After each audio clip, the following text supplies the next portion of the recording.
बघितलं बीड आणि आता येतोय साताऱ्याचा एक्झिट पोल। आणि साताऱ्यामध्ये आपण पाहतो की शशिकांत शिंदे हे आघाडीवर, उदयनराजे त्यांच्या विरोधामध्ये निवडणूक लढवत आहेत, मात्र साताऱ्यामध्ये शशिकांत शिंदे इथे आघाडीवर। साताऱ्यामध्ये शशिकांत शिंदे विरुद्ध उदयनराजे भोसले अशी लढत होती आणि त्यात शशिकांत शिंदे शरद पवार गटाचे हे आघाडीवर दिसत आहेत। महबूब शेख यांच्याकडे जाऊयात।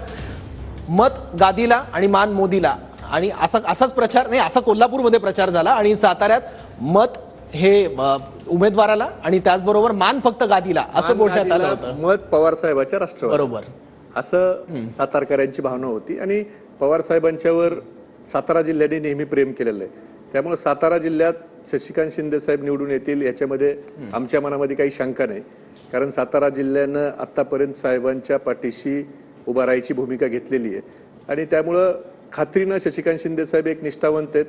वाईट काळात शरद पवार साहेबाच्या पाठीशी उभा राहिले एक लढवय्या कार्यकर्ता, एक नेता, माथाडी कामगारातून आलेला एक सर्वमान्य कुटुंबातला माणूस, हा कॅबिनेट मंत्री होतो।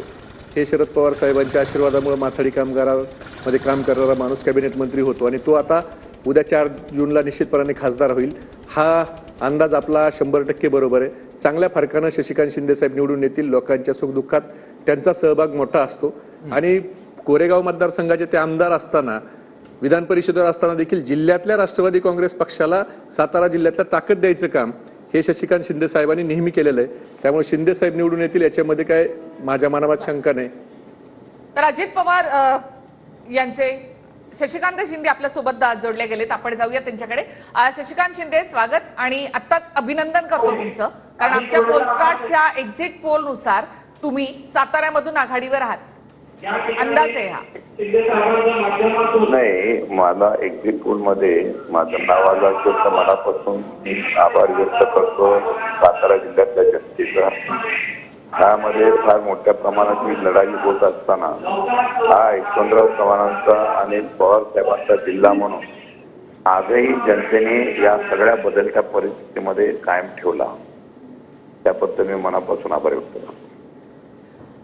शशिकांत शिंदे, इथे शरद पवार गटाला किंवा एकूणच महाविकास आघाडीला 25 जागा या ठिकाणी दर्शवण्यात आलेल्या आहेत, तर पवार गटाला 6 जागा या ठिकाणी आमच्या या पोलस्टार्टच्या एक्झिट पोल नुसार दर्शवण्यात आल्यात, तर त्यावर काय प्रतिक्रिया तुमची अपेक्षित आहे हे यश? माझ्या माहितीप्रमाणे पवार साहेबांच्या असलेल्या 10 जागा लढवल्या आहे आणि त्या 10 जागांपैकी 6 जागा येत असतील। माझ्या माहितीप्रमाणे 7 ते 8 जागा येतील अशी माझी अपेक्षा आहे।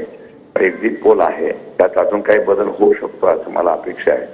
जनतेने या ठिकाणी पक्ष फोडणं आणि जनतेने या ठिकाणी ज्या पद्धतीने देशात राज्यात सरकार चालवलं गेलं त्याच्या पद्धतीची नाराजगी व्यक्त केली आहे। महाराष्ट्र हा नेहमी क्रांतिकारी आणि इतिहास घडवणारा राज्य आहे आणि त्याप्रमाणे त्यांनी या वेळेला सुद्धा महाराष्ट्रावर अपेक्षा ठेवलेल्या भाजप आणि महायुतीला कशा पद्धतीने आज बाजूला करण्याचा प्रयत्न केला आहे ही आनंदाची गोष्ट आहे। सहानुभूतीचा लाट, त्याचा काही फरक या सगळ्यामध्ये पडला असं तुम्हाला वाटतं का?